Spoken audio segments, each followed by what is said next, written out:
మహాపరిశుద్ధుడా మా తండ్రి, మరోసారి ఉన్నతమైన ఘనమైన నీ నామమునకు స్తుతులు స్తోత్రాలు చెల్లిస్తూ, దేవా, మహోన్నతమైన నీ ఆలోచనలలో, నీ ఉద్దేశాలలో మా బ్రతుకులు, మా జీవితాల గురించి అపారమైన ఆలోచనలు కలిగి ఉన్నవాడు.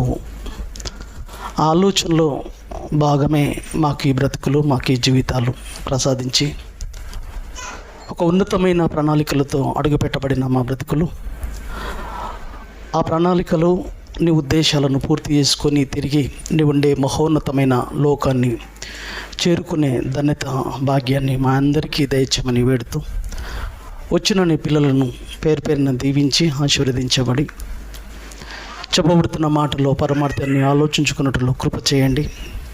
ఇది వారు మాత్రమై ఉండి బ్రతుకులను శిక్ష వైపు మళ్లించుకునేది కాక నువ్వు కోరుకున్నట్లుగా బ్రతుకులను ముందుకు నడిపించుకున్నట్లు సహాయం అందించండి. ఈ సమయంలో విలువైన నీ మాటలను నీ పిల్లలతో పంచుకొనబోచుండగా సమయోచితమైన జ్ఞానము, మరి ముఖ్యంగా ఆత్మ సహాయాన్ని, ఆరోగ్యాన్ని దయచేయమని వేడుతూ, సమస్త ఘనత మహిమ ప్రభావాలకే చెల్లిస్తూ ప్రభువైన యేసుక్రీస్తు పేరిట ఈ ప్రార్థన అడిగి వేడుకుంటున్నాం మా కన్న తండ్రి, ఆమెన్.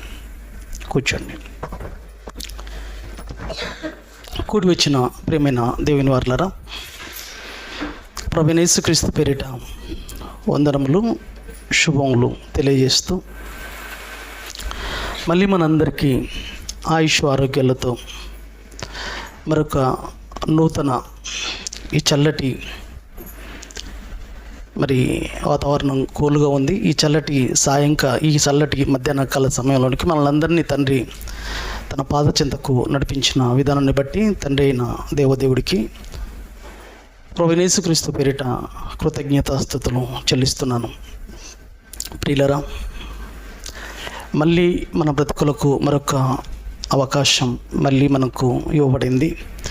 ఈ అవకాశాన్ని సద్వినియోగం చేసుకునే క్రమంలో జాగ్రత్తగా చెప్పబడుతున్న మాటల పరమార్థాన్ని దేవుడు ఏం చెప్పాలంటున్నాడో, ఏం ఆశపడుతున్నాడో, మన నుంచి ఏం కోరుకుంటున్నాడో, ఎలా ఉండాలి, ఏ విధంగా ఉండాలని ఆయన ఆశపడుతున్నాడో వాటి విషయంలో జాగ్రత్తగా కొన్ని నిమిషాలు మనం ఆలోచించే ప్రయత్నం చేద్దాం. ఈరోజు కూడా ఒక చక్కని పాఠంగా మీరు రాసుకునగలిగితే, దేవుడు చెప్పబోయే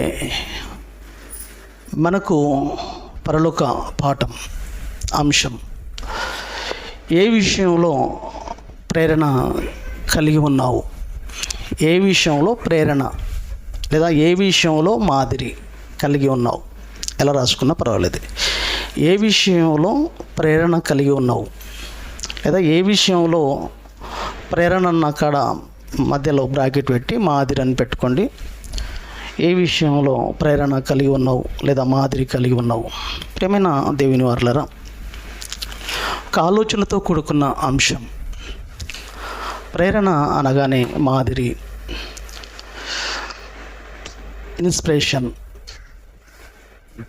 ఇవన్నీ మనకు వస్తాయి. దయచేసి ఆలోచిస్తే లోకంలో చాలామందిని ప్రేరణగా తీసుకుంటాం. మన బ్రతుకుల్లో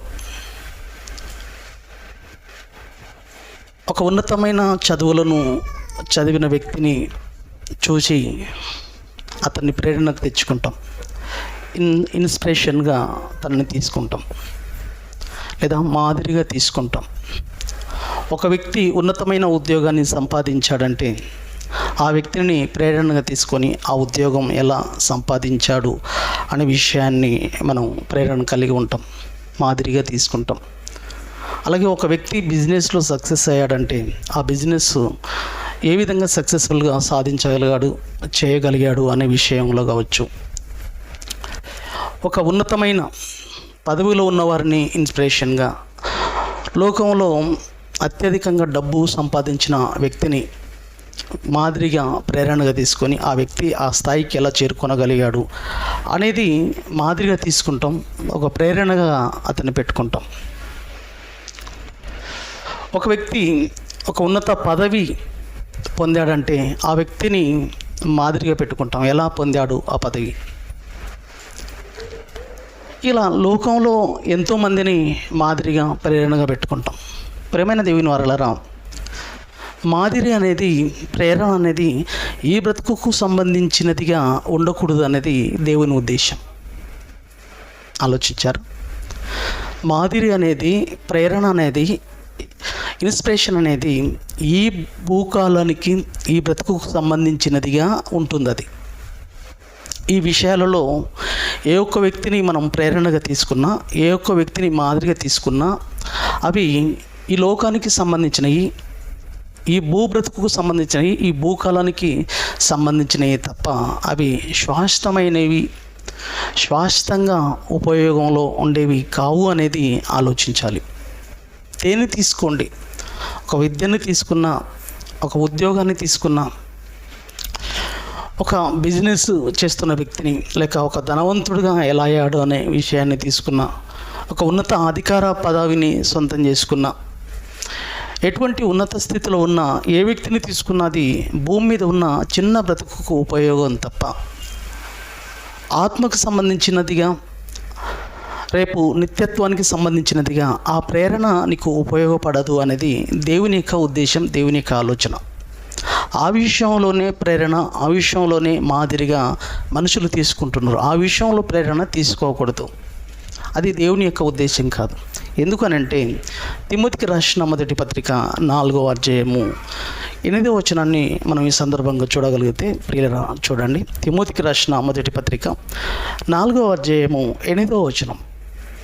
ఆ యొక్క భూ సంబంధమైన మాదిరి, ఏ బ్రతుకును తీసుకున్నా, ఎవరిని మనం మాదిరిగా పెట్టుకున్నా, ప్రేరణగా పెట్టుకున్నా, అవి ఈ లోకానికి సంబంధించినవిగా, ఈ చావు పుట్టుకల మధ్య ఉన్న జీవితానికి ఉపయోగకరంగా ఉంటాయే తప్ప మనకు దీని తర్వాత ఆత్మకు ఉపయోగపడేవి ఈ యొక్క మాదిరి అనేది, ప్రేరణ అనేది, అలాంటివి మనకు ప్రయోజనాన్ని ఇవ్వవు, అలాంటివి మనకు ఉపయోగకరమైనవి కావు.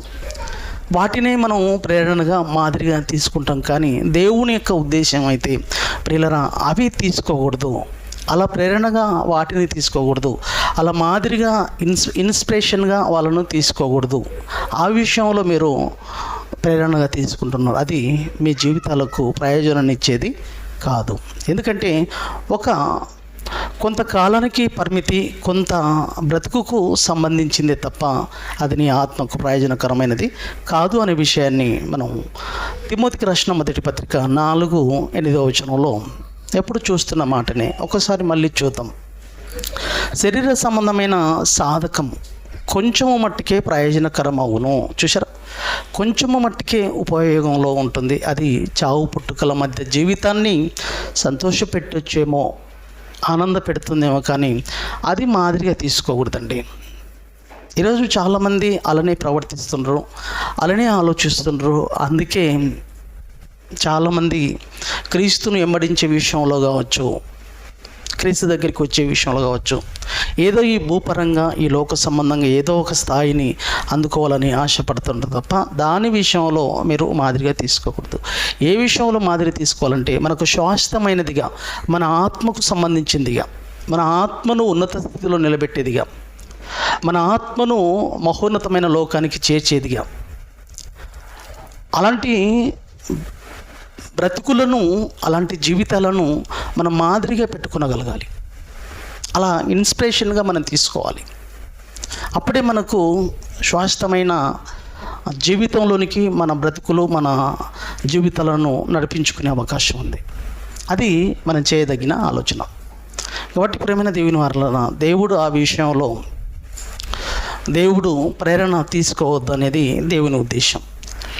అయితే బైబిల్లో దేవుని యొక్క ఆలోచనలోనికి మనం రాగలిగితే, అపొస్తలుడైన పౌలు,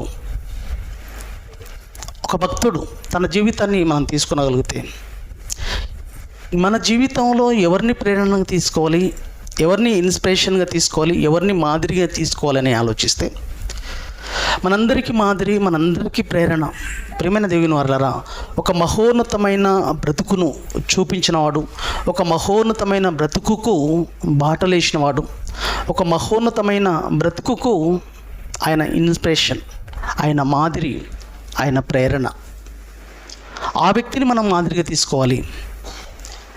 ఆ వ్యక్తిని ప్రేరణగా మన బ్రతుకులో మనం తీసుకునగలిగితే చావు పుట్టుకల మధ్య జీవితం ఒక మహోన్నతమైన లోకానికి మాదిరిగా, చావు పుట్టుకలో ఉన్న జీవితం, ఆ మధ్య జీవితం అనేకులకు ప్రేరణగా ఒక మహోన్నతమైన జీవితాన్ని అందుకునే విధంగా ఆయన జీవితాన్ని మాదిరిగా, ప్రేరణగా మన కోసం పెట్టిపోయాడు.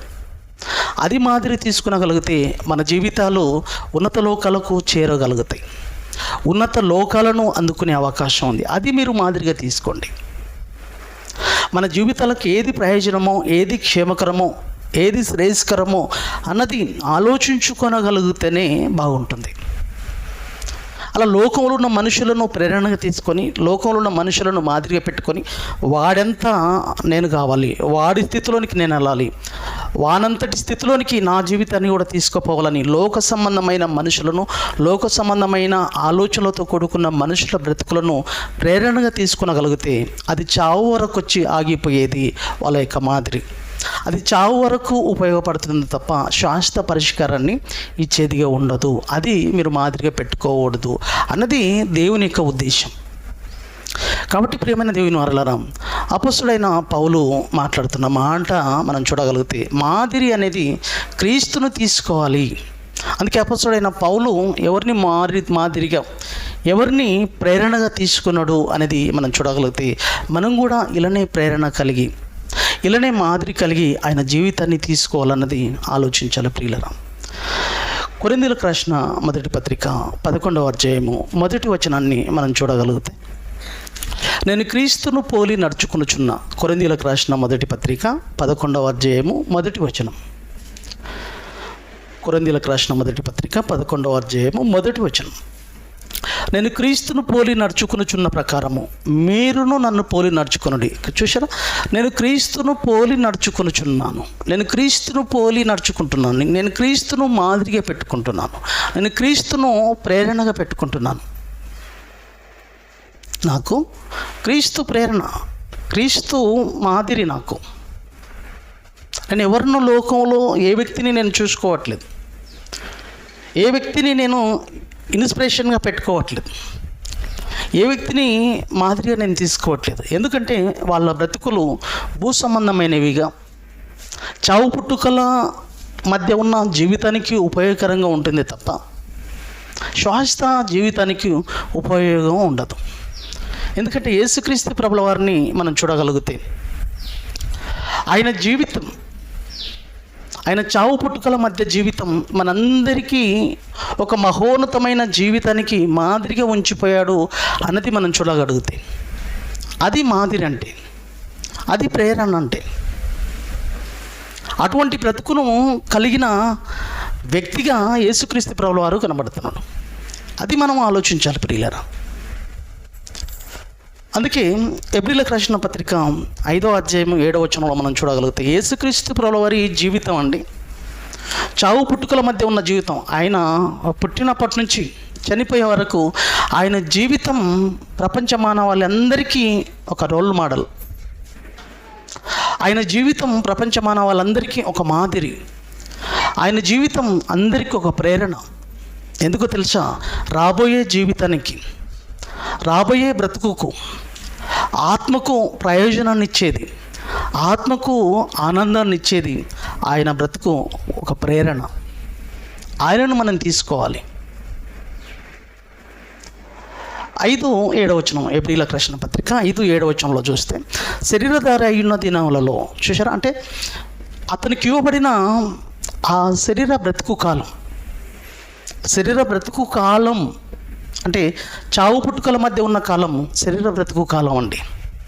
ఆ శరీర బ్రతుకు కాలంలో లేదా ఆ దినాలలో, ఆ కాలంలో మహారోదనముతోను కన్నీళ్లతోనూ తాను మరణం నుండి రక్షింపగలవానికి, తనను మరణం నుండి రక్షింపగలవానికి ప్రార్థనలు, యాచనలను సమర్పించి భయభక్తులు కలిగి ఉన్నందున ఆయన ఆ మహోన్నతమైన లోకానికి అంగీకరింపబడ్డాడు. ఇది మాదిరి.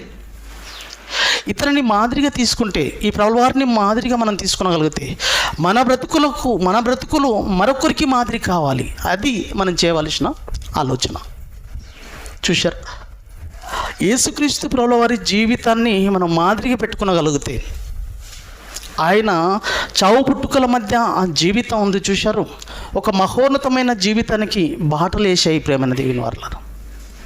ఒక మహోన్నతమైన బ్రతుకుకు స్వాగతాన్ని పలికే విధంగా ఆయన బ్రతుకు భూమి మీద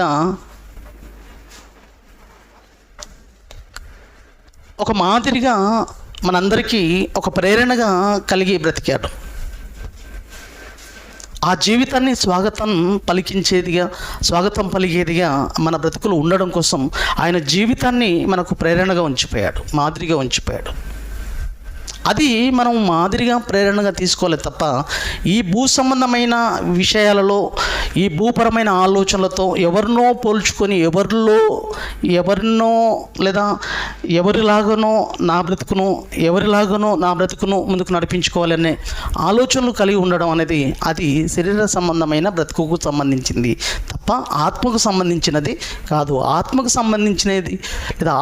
సంబంధించినదిగా ఆత్మను పరలోకానికి నడిపించేదిగా ప్రేరణ ఉండాలి. ప్రేరణ అనేది, మాదిరి అనేది దేవుడు కోరుకుంటున్నది. మాదిరి అనేది, ప్రేరణ అనేది ఆత్మను రక్షించేదిగా, ఆత్మను కాపాడేదిగా ప్రేరణ అనేది ఉండాలి. మాదిరి అనేది ఈ భూ సంబంధమైన బ్రతుకుకు సంబంధించినదిగా మాదిరిగా ఉండకూడదు. నీ బ్రతుకు ఈ భూకాలపు బ్రతుకుకు సంబంధించినదిగా మాదిరి వేసుకొని రాబోయే జీవితాన్ని మర్చిపోయేదిగా చేస్తున్నదిగా నీ బ్రతుకు ఉంటే అది దేవుడు ఒప్పుకోడు. అది దేవుడు ఇష్టపడినది. నీ బ్రతుకు ఒక మహాజీవితాన్ని నడిపించేదిగా, ఒక మహోన్నతమైన జీవితాన్ని స్వాగతం పలికేదిగా నీ బ్రతుకు 10 మందికి ప్రేరణగా మిలిగించాలి. అది దేవుడు కోరుకుంటున్న ఆలోచన. యేసుక్రీస్తు ప్రభువు వారి బ్రతుకును మనం చూడగలిగితే అదే కలుగుతుంది ప్రేమైన దేవుని వారలారా. ఆయన జీవితాన్ని ఆలోచిస్తే ఆ జీవితాన్ని అందుకోవాలి, ఆ జీవితాన్ని పొందుకోవాలి అన్నదే ఆయన బ్రతుకు, ఆయన జీవిత విధానం మనకు పుట్టినప్పటి నుంచి ఆయన శిల్వయాగం వరకు అదే నేర్పిస్తుంది. అదే మనకు ప్రేరణ, అదే మనకు మాదిరిగా కనబడుతుంది. ఆ జీవితాన్ని పొందుకోవాలన్నదిగా ప్రేరణ ఇస్తుంది. ఇంకొక విషయాన్ని మీరు చూడండి, ఏమంటుంది ఇక్కడ పేతురు రాసిన మొదటి పత్రిక 2వ అధ్యాయము 21వ వచనం. పేతురు రాసిన మొదటి పత్రిక 2వ అధ్యాయము 21 నుంచి అండి. పేతురు గారు మొదటి పత్రిక రాస్తున్నాడు, 2వ అధ్యాయం 21 వచనంలో. ఇక్కడ ఏమంటుంది చూడండి, ఇందుకు మీరు పిలువబడితిరి, క్రీస్తు కూడా మీ కొరకు బాధపడి. ఎవరి కొరకండి? మనల్ని ఒక ఉన్నత లోకాలకు నడిపించడం కోసం, ఆయన బ్రతుకును మన కొరకు మాదిరిగా ఉంచడం కోసం, మన కోసం మాదిరిగా పెట్టడం కోసం ఎంత జాగ్రత్త పడ్డాడో చూడండి. ఎంత జాగ్రత్తగా ఆయన జీవితాన్ని మనకు రోల్ మోడల్గా ఉంచడంలో మన కోసం ఎంత బాధపడ్డాడో చూడండి. ఎక్కడ కూడా ఆయన బ్రతుకును చూస్తే లోకంలో కలిసిపోయే విధంగా ఆయన బ్రతుకు ఉండకుండా జాగ్రత్త పడుతూ, ఒక మహోన్నతమైన లోకాన్ని అందుకునే విధంగా నా బ్రతుకును వీళ్ళకు మోడల్గా, వీళ్ళకు మాదిరిగా, వీళ్ళకు ప్రేరణ ఇచ్చేదిగా నా బ్రతుకు ఉండాలని ఆ మాటలు అవేయండి. క్రీస్తు కూడా మీ కొరకు బాధపడి మన కోసం అండి ఆయన బాధపడ్డది. ఆయన మనల్ని మహోన్నతమైన లోకాలకు నడిపించడం కోసం ఆయన జీవితమే ఒక మోడల్ అండి, మనకు రోల్ మోడల్ అండి. మీ కొరకు బాధపడి మీరు తన అడుగుజాడల యందు నడుచుకున్నట్లు, తన అడుగుజాడల యందు నడుచుకున్నట్లు మీకు మాదిరి ఉంచిపోయాను. తన బ్రతికే మనకు ఒక మాదిరి, మనకు ఒక ప్రేరణ. తన అడుగుజాడల యందు నడుచుకున్నట్లు మీకు మాదిరి ఉంచిపోయాను. ఆయన పాపము చేయలేదు. చూసారా ఎంత జాగ్రత్త పడ్డాడో, ఏ విషయంలో, ఎక్కడ, ఎప్పుడు, ఎన్నడూ పాపం అనే ఆలోచనలు తన బ్రతుకులో రానివ్వలేదండి. పాపానికి తావు ఇవ్వలేదండి. ఎందుకు? మనకు మాదిరిగా ఉండాలని. తన బ్రతుకు మనల్ని మహోన్నతమైన లోకానికి నడిపించేదిగా, మనందరికీ ప్రేరణగా ఉండడం కోసం, మనందరికీ మాదిరిగా ఉండడం కోసం తప్పించిపోయాడు. అంటే మనము కూడా ఆ విధంగా ఉండాలన్న ఆలోచనలతో మనల్ని చూసి 10 మంది ప్రేరణ కలిగి, మనల్ని చూసి 10 మంది మాదిరిగా పెట్టుకొని ఆ మహోన్నతమైన లోకాన్ని అందుకునే విధంగా నిన్ను చూసి 10 మంది, ఆయనను చూసి ఈరోజు 400 కోట్ల మంది ప్రేరణగా పెట్టుకున్నారండి. ఒక్కరు కారు, ఇద్దరు కాదు ప్రియులరా, 400 కోట్ల మందికి మాదిరి ప్రేరణ. ఈరోజు అనేకులకు మాదిరి. ఈ ప్రపంచ మానవాళికి అయిన ఒక రోల్ మోడల్, ఈ ప్రపంచ మానవాళికి అయిన మాదిరి, ఇన్స్పిరేషన్ ఆయన. చూసారా, ఆ బ్రతుకును మాదిరిగా తీసుకున్న నీవు, నీ బ్రతుకు 10 మందికి ప్రేరణగా ఉందా, 10 మందికి మాదిరిగా ఉందా అన్నది నీవు ఆలోచించుకోవాలి. ఇది క్రైస్తవ్యంలో మనం చేయవలసిన, మన మీద మోపబడిన బాధ్యత ఇది. ఇందుకు మీరు పిలువబడితిరి. క్రీస్తు మీ కొరకు బాధపడి, మనం కూడా అలానే ఉండడానికి ప్రయత్నం చేయాలి, అలానే ఉండడానికి ఇష్టపడాలి. కానీ మనల్ని చూసి ఒకడు పాడైపోయే విధంగా, మనల్ని చూసి ఒకడు దేవునికి దూరం అయిపోయే విధంగా, మనల్ని చూసి వాడు లోకంలో కలిసిపోయే విధంగా మన జీవితాలు ఆ విధంగా ఉండడానికి వీలు లేదు. చూసారా, పలాని వ్యక్తిని చూస్తే ఇదో నేను ఈ విధంగా సంపాదించుకోవాలి, నేను కూడా పలాని వ్యక్తిని చూస్తే ఇదో ఇదే విధంగా నేను కూడా చదవాలి, ఇదో పలాని వ్యక్తిని చూస్తే ఇదో ఈ అధికారం నేను పొందగలగాలి అనేది కాకూడదండి. అది భూ సంబంధమైనదిగా కనబడుతుంది, అది నీ ఆత్మను నడిపించేదిగా కనబడదు. అలా ఏమైనా ఉందేమో నీ బ్రతుకు ఆలోచించుకో. మనం మాదిరిగా ఎవరిని తీసుకున్నాం? యేసుక్రీస్తును. మరి యేసుక్రీస్తును మాదిరిగా తీసుకున్నప్పుడు నీ బ్రతుకు కూడా 10 మందికి మాదిరిగా కనబడి, 10 మంది నిన్ను మాదిరిగా ఆత్మ మహోన్నతమైన లోకాలకు నడిపించేదిగా తన బ్రతుకు ఉంది అని నిన్ను ప్రేరణగా ఒక రోల్ మోడల్గా తీసుకునే అవకాశం ఉందా? ఒకసారి పరీక్షకు పెట్టుకో. ఏ విషయంలో ప్రేరణ కలిగి ఉన్నావు? ఏ విషయంలో? ఆత్మ సంబంధమైన విషయంలో ప్రేరణ కలిగి ఉన్నావా, లేక శరీర సంబంధమైన విషయంలో ఒక వ్యక్తిని ప్రేరణ మాదిరిగా పెట్టుకుంటున్నావా? ఏ విషయంలో ప్రేరణ కలిగి ఉన్నావు? ఆత్మ సంబంధమైన విషయంలో ప్రేరణ కలిగి ఉంటే అది బాగుంటుంది, అది నీ జీవితానికి ప్రయోజనాన్ని ఇస్తుంది. శరీర సంబంధమైన విషయంలో చాలామందిని ప్రేరణగా పెట్టుకుంటే, మాదిరిగా పెట్టుకుంటే అది నీ బ్రతుకును నిత్య శిక్షలోనికి నడిపించేది. అది చావు పుట్టుకల మధ్య జీవితాన్ని సంతోషపెట్టేది, ఒకరోజు నిత్య శిక్షలోనికి చేర్చేది. ఏ విషయంలో ప్రేరణ, ఏ విషయంలో నువ్వు ప్రేరణ కలిగి ఉన్నావు? ఈ లోకంలో ఆత్మ సంబంధమైన విషయంలో ప్రేరణ కలిగి ఉండాలి. ప్రేమైన దేవుని వారలారా, నిత్యం లేస్తే మన బ్రతుకులో, మన జీవితంలో దేనిని ప్రేరణగా తీసుకోవాలో తెలుసు. ఆత్మ సంబంధమైన విషయంలో అనేకుల బ్రతుకులను దేవుడు మనకు మాదిరిగా ఉంచిపోయాడు. వాళ్ళ బ్రతుకులను మాదిరిగా ఉంచుకొని మహోన్నతమైన లోకాన్ని సంపాదించుకొని మీరు కూడా అనేకులకు మాదిరిగా మీ బ్రతుకులను నిలబెట్టుకోండి అని దేవుడు కోరుకుంటున్న ఆలోచన అండి. ఎంత బాగుంటుంది చూశారా? క్రీస్తు కూడా మీ కొరకు బాధపడి మీరు తన అడుగుజాడల యందు నడుచుకున్నట్లు మీకు మాదిరి ఉంచిపోయాను. మనకు మాదిరి. మరి మనం చనిపోయిన తర్వాత మనం బ్రతుకుతున్న దినాలలో ఎంతమందికి మాదిరిగా ఉన్నావు చూడండి. రావాలి దేవుడి దగ్గరికి, ఆ వ్యక్తిని చూసి క్రీస్తు దగ్గరికి రావాలి అనిపించాలి నిన్ను చూస్తే. ఎందుకు? అలా ఉంది నీ బ్రతుకు మాదిరి. ఆయన పాపము చేయలేదు, ఆయన నోట ఏ కపటము కనబడలేదు, ఆయన దూషింపబడి బదులు దూషింపలేదు, ఆయన శ్రమ పట్టబడి బెదిరింపక న్యాయముగా తీర్పు తీర్చు దేవునికి తాను అప్పగించుకునేను తన యొక్క బ్రతుకును, తన యొక్క ఆత్మను. ఆ విధంగా మన బ్రతుకులను కూడా మాదిరిగా ఈ లోకంలో పెట్టాలండి. మనల్ని ఎంతమందిగా ఇన్స్పిరేషన్గా తీసుకుంటారు చెప్పండి? తీసుకోగలుగుతున్నారా? సంఘంలో, మన సంఘంలో నిన్ను ఒక ప్రేరణగా, ఒక మాదిరిగా నీవు వాళ్ళకు కనబడుతున్నావా? ప్రియులారా, అపొస్తలుడైన పౌలు మాట్లాడిన మాట మనం చూసాం కదా. క్రీస్తును పోలి నేను నడుచుకున్నాను, లేదా క్రీస్తును పోలి నడుచుకుంటున్నాను, క్రీస్తును నేను మాదిరిగా పెట్టుకున్నాను, క్రీస్తును నేను ప్రేరణ తీసుకున్నాను అని చెప్పి ఈయన బ్రతుకు తన వరకే పరిమితం చేసుకోకుండా తన బ్రతుకును కూడా అనేకులకు ఏ విధంగా ప్రేరణగా తీసుకున్నాడు చూడండి. అనేకులకు ఏ విధంగా మాదిరిగా తన బ్రతుకును నిలబెట్టుకోవడానికి ప్రయత్నం చేస్తున్నాడో ఒక్కసారి చూడండి. ఇది మనకు పాఠాన్ని బోధించట్లేదు? ఇలా బ్రతుకులు క్రీస్తులోనికి అడుగుపెట్టిన మనం కూడా అనేకులకు ప్రేరణ అయి ఉండాలి. అనేకులను ఆలోచనలో పడగొట్టేదిగా మన బ్రతుకు, మన జీవన శైలి, మన జీవిత విధానం ఉండాలన్నది ఆలోచించాలి. ఆ వ్యక్తిని లేపండి, ఇక్కడొచ్చి అలా నిద్రపోతే ఎలా? ఓపికతో ఉండండి, తిరగండి అటు ఇటు. ఒకసారి ఆలోచించండి. యేసుక్రీస్తు ప్రభువు వారిని నేను మాదిరిగా తీసుకుంటున్నాను, ఆయనను పోలి నడుచుకుంటున్నానని చెప్పిన అపొస్తలుడైన పౌలు అన్నట్లుగానే తన బ్రతుకును ఎలా తీర్చిదిద్దుకుంటున్నాడో ఒక్కసారి మీరు చూడండి మీ కళ్ళతో. చెప్పేది మళ్ళీ వినాలి, మళ్ళీ చెప్తున్నాను. యేసుక్రీస్తును పోలి నడుచుకుంటున్నాను అంటున్నాడు అపొస్తలుడైన పౌలు.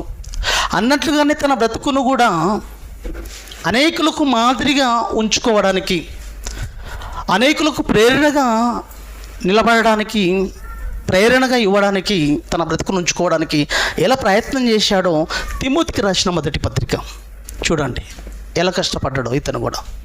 తిమోతికి రాసిన మొదటి పత్రిక 1వ అధ్యాయము 16వ వచనం అండి. తిమోతికి రాసిన మొదటి పత్రిక 1వ అధ్యాయము 16వ వచనం అండి. ఏమంటున్నాడు చూడండి. తిమోతికి రాసిన మొదటి పత్రిక 1వ అధ్యాయము 16వ వచనం. తీయాలి త్వరగా. తిమోతి పత్రిక తెలియదు ఎక్కడ ఉందో? తిమోతికి రాసిన పత్రిక 1వ అధ్యాయం 16వ వచనం. అయినను నిత్య జీవము నిమిత్తము, ప్రియులరా ఇక్కడ గమనించండి, అయినను నిత్య జీవము నిమిత్తము తనను విశ్వసింపబోవు వారికి, అంటే యేసుక్రీస్తును విశ్వసింపబోవు వారికి అంట. యేసుక్రీస్తును ఎవరైతే విశ్వసింపబోతారో, లేదా దేవుడిని ఎవరైతే విశ్వసిస్తారో, ఆ విశ్వసించే వారికి నేను మాదిరిగా ఉండులాగున. అబ్బా, ఎంత అద్భుతమైన మాట అండి. అండర్లైన్ చేసుకునే మాటను, ఆ మాటను అండర్లైన్ చేసుకోండి. దేవుడిని విశ్వసింపబో వారికి ఏ విషయంలో? నిత్య జీవము నిమిత్తము తనను విశ్వసింపబో వారికి, యేసుక్రీస్తు ప్రభుల వారిని నిత్య జీవము నిమిత్తము విశ్వసింపబో వారికి నేను మాదిరిగా ఉండులాగున. చూసారా, నిత్య జీవంలోనికి రావడం కోసం, యేసుక్రీస్తును సొంత రక్షకునిగా అంగీకరించడం కోసం, నిత్య జీవం నిమిత్తము ఆ దేవదేవుని విశ్వసింపబో వారికి, యేసుక్రీస్తును విశ్వసింపబో వారికి నేను మాదిరిగా ఉండులాగున. ఎంత అద్భుతమైన మాట. యేసుక్రీస్తు తన పూర్ణమైన దీర్ఘశాంతమును ఆ ప్రధాన పాపి అయిన నా యందు కనపరచునట్లు నేను కనికరింపబడి తిని, కనికరం పొందుకున్నాను. చూసారా ప్రియులరా, ఏ విషయంలో ప్రేరణగా ఉండాలో తెలుసా? నిత్య జీవము విషయంలో ప్రేరణగా ఉండాలన్నది దైవ ఉద్దేశం అండి. ఇది ఏ విషయంలో ప్రేరణగా ఉండవు నీవు బ్రతుకు? ఏ విషయంలో ప్రేరణగా నీ బ్రతుకును చూపిస్తున్నావు లోకంలో? ఏ విషయంలో నిన్ను మాదిరిగా తీసుకుంటున్నారు? చెడు విషయంలోనా? పాప విషయంలోనా? లేదా ఒక మహోన్నతమైన బ్రతుకును పొందుకునే విషయంలో నీ బ్రతుకును ఒక మాదిరిగా తీసుకొని వెళ్ళాలి క్రీస్తు దగ్గరికి. ఎందుకు? తన బ్రతుకు అంత అద్భుతంగా ఉంది, తన జీవితం అంత ఉన్నతంగా ఉంది అని ఆలోచించే విధంగా నీ బ్రతుకును నువ్వు తీర్చిదిద్దుకుంటున్నావు అన్నది ఆలోచించాలి. ఎందుకంటే ఇంతగా కష్టపడుతున్నాడు అపొస్తలుడైన పౌలు. ఇంతగా కష్టపడడానికి ఈ ఆలోచన చూడండి. మళ్ళీ చదువుతున్నాను. అయినను నిత్య జీవము నిమిత్తము తనను విశ్వసింపబో వారికి, నిత్య జీవము నిమిత్తము తనను ఆ దేవుడిని యేసుక్రీస్తును విశ్వసింపబో వారికి నేను మాదిరిగా ఉండులాగునా.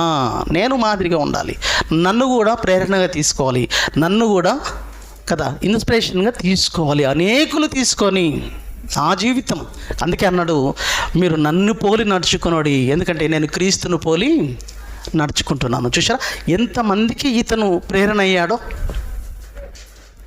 అలా కావాలండి. మొదటి శతాబ్దపు క్రైస్తవ్యం బ్రతుకును మనం చూస్తే అలానే కనబడిందండి వాళ్ళ జీవితాలు. మనం ఏం కనబడతామని చెప్పండి? ఏ విషయంలో నిన్ను మాదిరిగా తీసుకునాలి చెప్పు? ఏ విషయంలో నిన్ను ప్రేరణ తీసుకోవాలి చెప్పండి? ఏ విషయంలో ప్రేరణగా కనబడుతున్నావు? ఏ విషయంలో మాదిరిగా కనబడుతుంది నీ బ్రతుకు? ఏ విషయంలో? బైబిల్ చదివే విషయంలోనా? ప్రార్థన చేసే విషయంలోనా? దేవుని కోసం అనేక ఇబ్బందులు, శ్రమలు, కష్టాలు, దేవునికి ఇచ్చే విషయంలో, దేవునికి ఆనందాన్ని, సంతోషాన్ని అన్నిటినీ త్యాగం చేసుకునే విషయంలో నేను ఒక మాదిరిగా నేను ఉన్నాను. ఏ విషయంలో చూసి నేను మాదిరిగా తీసుకునే విధంగా నీ బ్రతుకును నిలబెట్టుకుంటున్నావు చూసావు? ఏమండి, ఏదైనా మన బ్రతుకులో ఒక వ్యక్తి నన్ను చూసి నమ్మడానికి ఏదో ఈ గుణాలు, ఈ సువాసనలను నా బ్రతుకులో వెదజల్లుతున్నాను, క్రీస్తు యొక్క పరిమళత్వాన్ని ఈ రూపకంగా నేను వెదజల్లుతున్నాను, వాక్యపు ఆలోచనలు ఇదో నా బ్రతుకులో ఈ విధంగా జాలువారుతున్నాయి, ఈ విధంగా మాదిరిగా నేను నా బ్రతుకును నిలబెట్టుకుంటున్నాను అనడానికి ఏది మాదిరి నీ బ్రతుకులో? మొదటి శతాబ్దం అనేకులకు మాదిరి అంటండి, అనేకులకు, దేవుని పిల్లలకు మాదిరి అంటండి.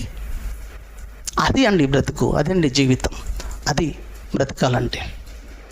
ఆ విషయంలో మాదిరి చూపించాలి తప్ప ప్రియులరా, చిన్న చిన్న బ్రతుకుల్లో సంబంధించిన విషయాలలో ప్రేరణ తీసుకోకూడదు, ప్రేరణగా ఉండకూడదు. ఏ విషయంలో ప్రేరణ కలిగి ఉన్నావు అని నేను అందుకే మీ ముందు టైటిల్ ఉంచాను. ఏ విషయంలో ప్రేరణ కలిగి ఉన్నావు అంటే ఏ విషయంలో ప్రేరణగా ఏ వ్యక్తులను తీసుకుంటున్నావు?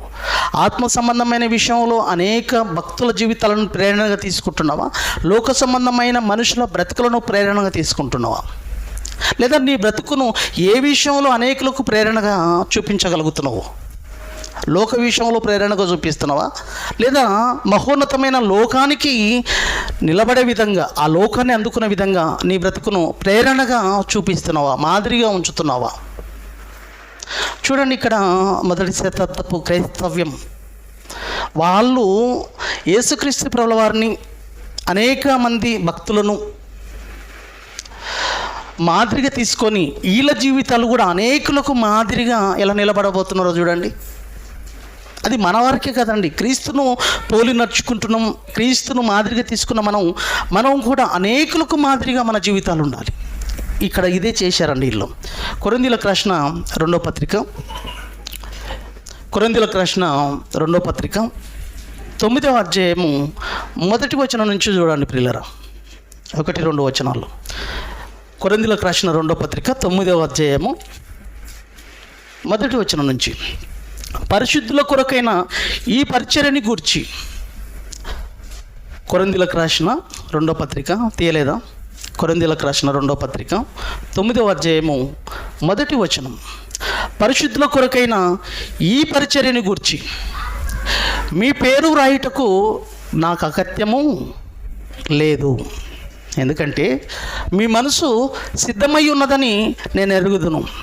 అందువలన సంవత్సరము నుండి అకయ సిద్ధపడి ఉన్నదని చెప్పి నేను మిమ్మును గూర్చి మాసిదోనియా వారి ఎదుట అతిశయపడుచున్నాను. మీ ఆసక్తిని చూచి అనేకులు ప్రేరేపింపబడిరి. అండర్లైన్ చేసుకోండి. మీ ఆసక్తిని చూచి అనేకులు ప్రేరేపింపబడిరి. ఏ విషయంలో, ఎవరి విషయంలో అనేకులు ప్రేరేపింపబడ్డరు? అకయ అనే సంఘపు ప్రజలండి. అకయ అనే సంఘ ప్రజలను చూసి అనేకులు ప్రేరేపింపబడ్డారంటండి. అనేకులు ప్రేరేపింపబడ్డారంట. అకయ సంఘస్థులు చేస్తున్న కార్యక్రమాలు, ఏ కార్యక్రమాలు చేస్తున్నారు వాళ్ళు? మొదటి వచనంలో ఉంది చూడండి. ఏ కార్యక్రమాలు చేస్తున్నారు వాళ్ళు? పరిశుద్ధుల కొరకైన పరిచర్య, దేవుని పనులు, దేవుని కార్యక్రమాలు, దేవుని యొక్క ఆలోచనలు సమాజ వ్యాప్తి చేసే విషయంలో, పరిశుద్ధుల కొరకైన పరిచర్యను గుర్చిన పరిచర్య విషయంలో అకయ సంఘస్థులు ఎప్పటి నుంచి సిద్ధపడి ఉన్నారంట తెలుసా? సంవత్సరము నుండి అకయ సిద్ధపడి ఉన్నదని, అకయ అనే సంఘము సిద్ధపడి ఉన్నదని చెప్పి నేను మిమ్మును గురించి, ఎవరిని గురించి? అకయ సంఘస్థుల గురించి, అకయ సంఘస్థుల బిడ్డల గురించి నేను మిమ్మును గురించి మసిదోనియా వారి ఎదుట, మసిదోనియా అనే సంఘం ఎదుట అపసుడైన పౌలు అతిశయపడుచున్నాడంటండి. ఎందుకు? సంవత్సరం నుండి వాళ్ళు సిద్ధపడి ఉన్నారంటండి. దేవుని పరిచర్య నిమిత్తము, పరిశుద్ధులకైన పరిచర్యని గురించి చూపించిన ఆసక్తిని బట్టి ఆయన అతిశయపడ్డాడంట. మీ ఆసక్తిని చూచి అనేకులు ప్రేరేపింపబడిరి. బా, ఎంత అద్భుతమైన విషయం చూడండి. అలా సంఘంలో సంఘ బిడ్డలుగా ఎంతమందికి ప్రేరణ ఇచ్చేదిగా మన బ్రతుకులు ఉన్నాయి చూడండి. ఎంతమందికి ప్రేరణ ఇచ్చేవి ఉన్నాయి ఆలోచించండి ప్రియులారా. ఇంకో మాట మనం చూడగలిగితే తెస్సలోనికలకు రాసిన మొదటి పత్రిక, క్షమించండి, రెండో పత్రిక, తెస్సలోనికలకు రాసిన రెండో పత్రిక,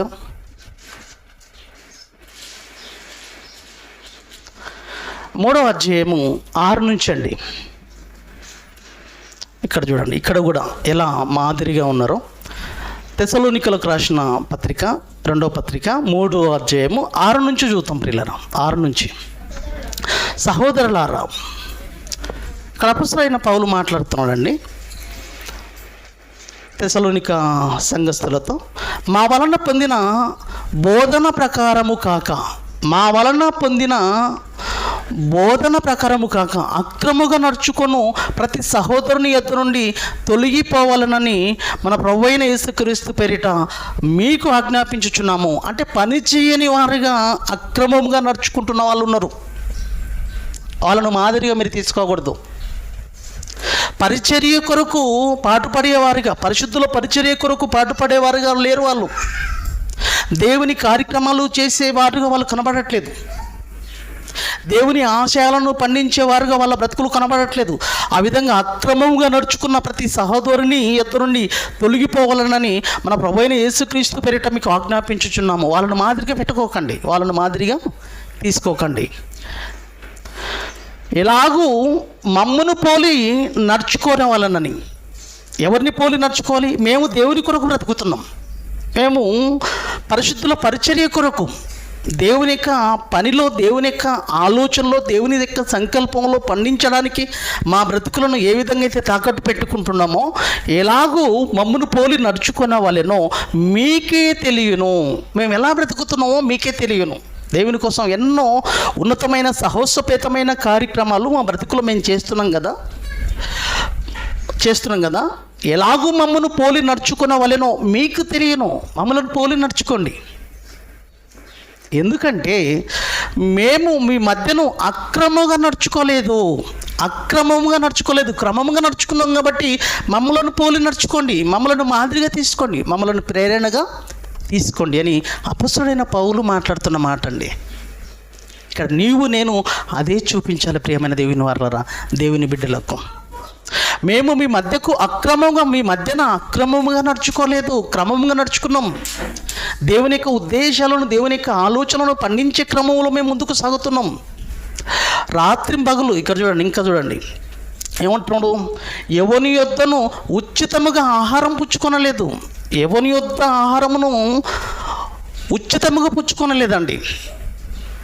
ఏమండి? కళ్ళం తొక్కు ఎద్దుకు చిక్కము మూతికి పెట్టద్దు. కళ్ళం తొక్కే ఎద్దుకు మూతికి చిక్కం పెట్టద్దు. ఎందుకు? ఆ ఎద్దు ఏం చేస్తుంది చెప్పండి? కళ్ళం తొక్కే ఎద్దుకు మూతికి చిక్కం ఎందుకు పెట్టద్దు చెప్పండి?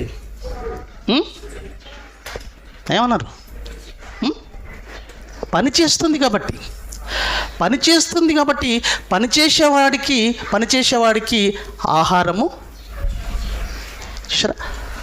పనిచేసేవాడు జీతమునకు పాత్రుడు, ఆహారానికి అర్హుడు వాడు. కాబట్టి ఇక్కడ కూడా ఈ విషయాన్ని మనం తీసుకున్నట్లయితే ఎవని యొద్ద ఉచితంగా ఆహారం పుచ్చుకొనలేదు. మేము పని చేస్తున్నాం, మేము కష్టపడుతున్నాం దేవుని కోసం. కష్టపడకుండా అక్రమముగా కొంతమంది ఉన్నారు.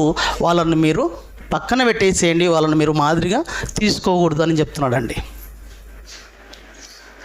మేము మీలో ఎవరికి భారముగా ఉండకూడదని, మాకు తినే హక్కు ఉంది, పని చేస్తున్నాం.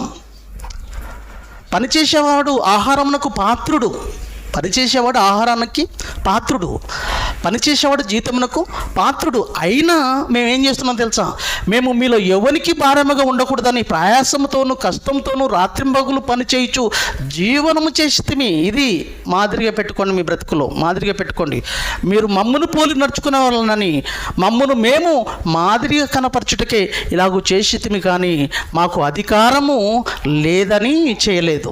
చూసారా, తినడానికి హక్కు ఉంది మాకు, అయినా అనేకులకు మాదిరిగా ఉండడం కోసం మా బ్రతుకులను మా స్వహస్తాలతో కష్టపడి రాత్రింబగలు పని చేసుకొని అనేకులకు మాదిరిగా ఉండడం కోసం ప్రయత్నం చేసామే తప్ప అక్రమంగా ఏ రోజు కూడా నడుచుకోలేదు. ఇదండి మాదిరి అంటే. ప్రియమైన దేవుని వారలారా, ఆ విధంగా మన జీవితాలను ముందుకు నడిపించగలిగినప్పుడు, ఆ విధంగా దేవుని కోసం ఉన్నతంగా కష్టపడగలిగినప్పుడు అనేకుల జీవితాలను మనం ముందుకు నడిపించే అవకాశం ఉందండి. ప్రియులారా, ఇంకో మాటను మనం చూడగలిగితే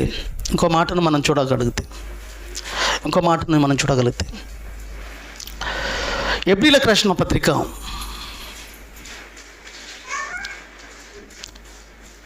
'మనకు మోషే బ్రతుకు కూడా ఎంత మాదిరిగా కనబడుతుందో చూడండి. మోషే బ్రతుకును మనం చూడగలిగితే మోషే బ్రతుకు కూడా ఎంత ఉన్నతంగా కనబడుతుందో, ఏ విధంగా మనకు మాదిరిగా ఉంచాడో ఆయన బ్రతుకును కూడా చూస్తే, భక్తుల జీవితాలను ఎవరి బ్రతుకులను చూసినా మనకు మాదిరిగా కనబడుతుందండి. మహోన్నతమైన లోకాన్నే చూపిస్తాయండి వాళ్ళ బ్రతుకులు. ఏ విషయంలో నువ్వు ప్రేరణ కలిగి ఉన్నావు అని అంటే, ప్రియులారా, మహోన్నతమైన జీవితాన్ని అందుకునే వారి బ్రతుకులనే మనం ప్రేరణగా పెట్టుకోవాలి తప్ప లోక సంబంధమైన మనుషుల యొక్క బ్రతుకులను ప్రేరణగా తీసుకోకూడదు. లేదా ఏ విషయంలో నువ్వు ప్రేరణ కలిగి ఉన్నావు అనేకులకు అంటే, ఆత్మ సంబంధమైన విషయంలో అనేకులకు ప్రేరణ ఇచ్చేదిగా నీ బ్రతుకు ఉండాలి, మాదిరిగా ఉండాలి, ఒక పోలికగా ఉండాలి నీ బ్రతుకు. శరీర సంబంధమైన బ్రతుకు చూపించేదిగా ఉండకూడదు. చూడండి ఒకసారి 11వ అధ్యాయము, ఎబ్రీలకు రాసిన పత్రిక 11వ అధ్యాయము 24వ వచనం. ప్రియులారా, 11:24. మోషే పెద్దవాడు అయినప్పుడు విశ్వాసమును బట్టి ఐగుప్తు తనుము కంటే క్రీస్తు విషయమైన నింద గొప్ప భాగ్యమని ఎంచుకొని, చూసారా, మనకు ఒక మాదిరిగా కనబడుతుంది తన బ్రతుకు. ఎందుకంటే ఐగుప్తు ధనము కంటే, చూసారా, ఐగుప్తు సింహాసనాన్ని అధిష్ఠించే అధికారము అవకాశము ఉండి కూడా దాన్ని పక్కన పెట్టేశాడు. తన ముందు ఎంతోమంది ఆ సింహాసనాలను అధిష్ఠించిన వాళ్ళు ఉన్నారు. మరి మోషేను పెంచుకున్న ఒక తల్లిగా పరో కుమార్తె ఉంది. పరో కుమార్తె అంటే ఇతనికి తాతనే అవుతాడు కదా. పరో కుమార్తె యొక్క తండ్రి గారు మోషే గారికి తాతనే అవుతాడు. మరి తాత ఎంత ఉన్నతమైన స్థితిలో ఉన్నాడో దాన్ని మాదిరిగా తీసుకోలేదండి మోషే. ఎంత రాజ వైభవంతో కూడుకున్న వైభవపేతమైన ఆలోచనలు, సకల సౌకర్యాలు అందుతాయి, చిటికేస్తే చిత్తం ప్రభు అని వందలాది మంది, పదలాది మంది వాలిపోయే అవకాశం ఉంది ఆయన ముందు. అవి అతను మాదిరిగా తీసుకోలేదు. చూశారా, ఒక రాబోయే జీవితాన్ని పొందుకోవడం కోసం అనేక బ్రతుకును మాదిరిగా తీసుకున్న వ్యక్తిగా కనబడుతున్నాడండి ఇతను. చూశారా, ఐగుప్తు ధనము కంటే క్రీస్తు విషయమైన ఐగుప్తు సింహాసనం ఇది అతను మాదిరిగా తీసుకోలేదండి. క్రీస్తు విషయమైన నింద గొప్ప భాగ్యమని ఎంచుకొని అల్పకాలము పాపభోగములు అనుభవించుట కంటే దేవుని ప్రజలతో శ్రమ అనుభవించుట మేలని యోచించి పరో కుమార్తె యొక్క కుమారుడని అనిపించుకున్నట్టుకు ఒప్పుకొనలేదు. చూసారా, ఎలా మాదిరిగా పెట్టిపోతున్నాడో చూడండి జీవితాన్ని, ఇలా మాదిరిగా ఉంచిపోతున్నాడు చూడండి.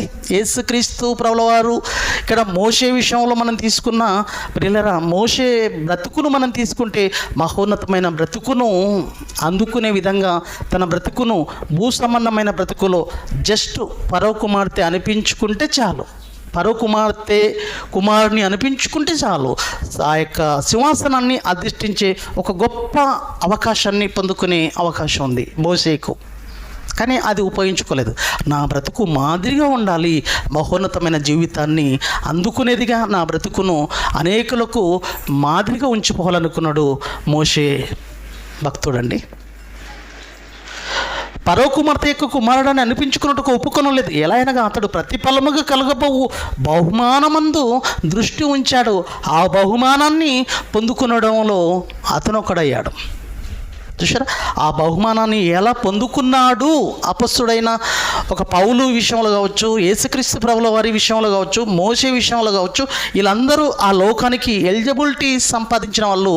యేసుక్రీస్తు ప్రభుల వారు అయితే ఆల్రెడీ మహోన్నతమైన లోకాన్ని చేరుకున్నవాళ్ళు. వీళ్ళందరూ మహోన్నతమైన లోకానికి అర్హత సంపాదించుకున్న వాళ్ళు. ఇలా బ్రతుకులన్నీ మనం చూస్తే ఒక మోషే కావచ్చు, అపొస్తలుడైన పౌలు కావచ్చు, పేతురు కావచ్చు, యోహాను కావచ్చు, శిష్యులు కావచ్చు, మొదటి శతాబ్దపు క్రైస్తవ్యం కావచ్చు, వీళ్ళందరూ ఆ మహోన్నతమైన లోకాన్ని సంపాదించుకున్న అర్హత సంపాదించుకున్న వాళ్ళు. వీళ్ళు వాళ్ళ బ్రతుకులను చూస్తే మనకు కనబడేది మహోన్నతమైన జీవితమే ప్రియులరా. ఆ మహోన్నతమైన పొందుకోవాలన్న ప్రేరణ కలిగిస్తాయే తప్ప లోక సంబంధమైన ప్రేరణను కలిగించేవిగా వాళ్ళ బ్రతుకులు లేవు. మన బ్రతుకులు కూడా ఒకరోజు శరీరాన్ని వదిలిపెట్టిపోతే అవే కనబడాలి మన బ్రతుకుల్లో. ఆ జీవితాన్ని అందించేవిగా మన బ్రతుకులు కనబడాలి అనేకులకు మాదిరిగా. ఒకరోజు శరీరాన్ని వదిలిపెట్టిపోతాం, లేదా బ్రతుకుతున్న కాలంలో కావచ్చు, మనల్ని చూస్తే వాళ్ళు ఆ లోకాన్ని అందుకునేవారుగా, ఆ లోకాన్ని సొంతం చేసుకునేవాళ్ళుగా, ఆ మహోన్నతమైన లోకానికి భరోసా ఇచ్చేవారుగా మన బ్రతుకులు కనబడాలండి.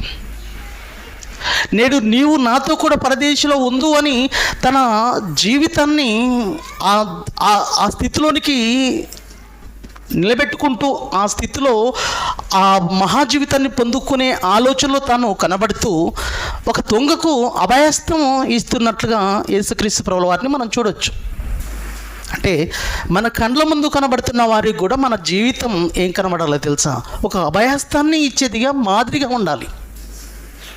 నిన్ను నమ్మితే, లేదా నీ ఎమ్మడొస్తే, నీతో ఉంటే, నిన్ను మాదిరిగా పెట్టుకుంటే ఒక అభయస్థముగా కనబడాలి నీ బ్రతుకు.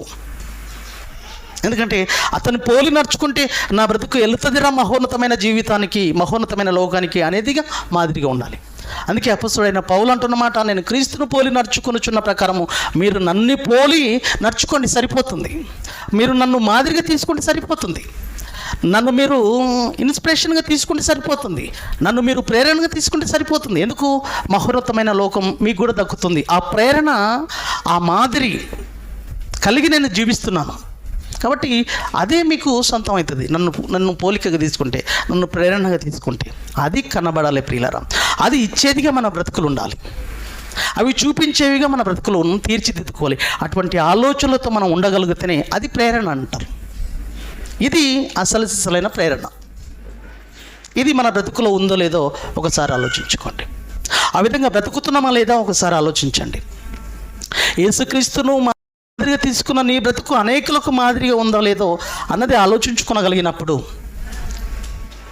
నిత్య జీవం నిమిత్తము, ఆ దేవదేవుని విశ్వసించు వారి నిమిత్తము అనేకులకు నేను మాదిరి అన్నాడు అపొస్తలుడైన పౌలు.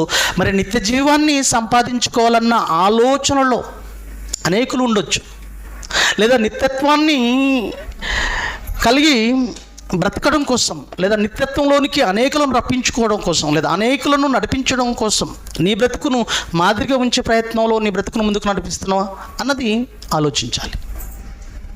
ఏ విషయంలో నువ్వు మాదిరి, ఏ విషయంలో నువ్వు ప్రేరణగా ఉన్నావు ఒకసారి ఆలోచించు. లోక సంబంధమైన ఆలోచనలతో ప్రేరణ కలిగి నీ బ్రతుకు ఉందా? నీ బ్రతుకు నిత్య శిక్షలోనికి వెళ్ళిపోతుంది. ఒక మహోన్నతమైన లోకానికి ప్రేరణ ఇచ్చేదిగా నీ బ్రతుకుందా? ఒక మహోన్నతమైన లోకానికి మాదిరిగా అనేకులు కనబడుతుందా? మహోన్నతమైన జీవితాన్ని నువ్వు పొందడం కాదు, నీతో పాటు అనేకులను నువ్వు నిలబెడుతున్నావు కాబట్టి, అనేకులు దానికి హక్కుదారులుగా నిలబడగలుగుతున్నారు కాబట్టి నీ బ్రతుకు మహోన్నతమైన జీవితానికి చేరుకోగలుగుతుంది. ఎట్టి ఆలోచనలతో నీ బ్రతుకును ప్రేరణగా ఉంచుకోదలుచుకుంటున్నావు? ఏ విషయంలో ప్రేరణ కలిగి ఉన్నావు? ఏ విషయంలో ప్రేరణ ఇస్తుంది నీ బ్రతుకు అన్నది నిన్ను నీవే ఒకసారి పరీక్షించుకొని నిర్ణయం తీసుకోవాలని కోరుతూ తలలో ఉంచండి, ప్రార్థించుకుందాం. మహోన్నతుడా, మక్కన్న తండ్రి, మా బ్రతుకులు తండ్రి నీ యొక్క ప్రియకుమారుని మాదిరిగా పెట్టుకున్న మా బ్రతుకులు కూడా అనేకులకు మాదిరిగా, అనేకులకు ప్రేరణ ఇచ్చేదిగా, ఒక మహోన్నతమైన లోకాన్ని అందుకునే దిశ వైపుగా మా బ్రతుకులు కనబడుతున్న తరుణంలో అనేకులు మమ్మలను మాదిరిగా ప్రేరణగా పెట్టుకునేంత ఇదిగా మా బ్రతుకులను తీర్చిదిద్దుకునేటలో కృప చేయండి, సహాయం అందించండి. వచ్చిన పిల్లల బ్రతుకులు కూడా అలా ఉండడంలో సహాయం అందించండి. అదే నీవు కోరుకుంటున్నది, అదే నీవు ఆశిస్తున్నది. దేవా, కేవలం ఇక్కడికే పరిమితం చేసుకునేదిగా కాక మా బ్రతుకులు ఏ విధంగా ఉన్నాయి ఇప్పటి వరకు, ఇక నుంచి అయినా ఏ విధంగా మేము బ్రతకాలి, నీవు ఆలోచిస్తున్నది, మా నుంచి నువ్వు కోరుకుంటున్నది, నీ కుమారుని చూసి మేము కూడా అనేకులకు మాదిరిగా ఉండాలన్నది నీ ఆలోచన. అలా మేము మాదిరిగా అనేకులకు ఉన్నామా లేదా అన్నది మమ్మల్ని మేము పరీక్షించుకోవాలి. అలా లేని నాడు, అలా ఉండని నాడు మా బ్రతుకులు నిత్య శిక్షలోనికి వెళ్ళిపోయే భయంకరమైన ప్రమాదంలో ఉన్నట్లే. అది నీ పిల్లలుగా మేము ఇప్పుడే ఈ బ్రతుకులో, ఈ భూమి మీద ప్రాణాలతో ఉన్నప్పుడే గ్రహించే అవకాశాన్ని మా బ్రతుకులకు ఇవ్వండి. వచ్చిన పిల్లలను పేరు పేరున దీవించండి, ఆశీర్వదించండి. చెప్పబడ్డ మాటలు వ్యర్థమైపోకుండా మరొకసారి పునఃపరిశీలన చేసుకున్నట్లో నీ బిడ్డలకు కృప చేయండి, సహాయం అందించండి. ఇప్పటి వరకు చేసిన సహాయాన్ని బట్టి మరొకసారి స్తుతులు స్తోత్రాలు చెల్లించుకుంటూ, దేవా, మరి నీ బిడ్డల బ్రతుకులో ఇబ్బందులు, ఇరుకులు, సమస్యలు ఏ ఉన్ననో వాటన్నిటి విషయంలో కృప చేయి, సహాయం అందించమని వేడుకుంటూ, దేవా, మరి సాయంకాలం వెళుతున్న ప్రయాణంలో కూడా తోడండి. అక్కడ చక్కగా నిన్ను మహిమపరిచే విధంగా అనేకులకు ఆశీర్వాదకరంగా ఉండేట్లాగా సహాయ సహకారాలు అందిస్తామని మనస్ఫూర్తిగా కోరుకుంటున్నాను. ప్రభువైన యేసుక్రీస్తు పేరిట ఈ ప్రార్థన అడిగి వేడుకుంటున్నాం మా కన్న తండ్రి. ఆమేన్. అందరికీ వందనాలు.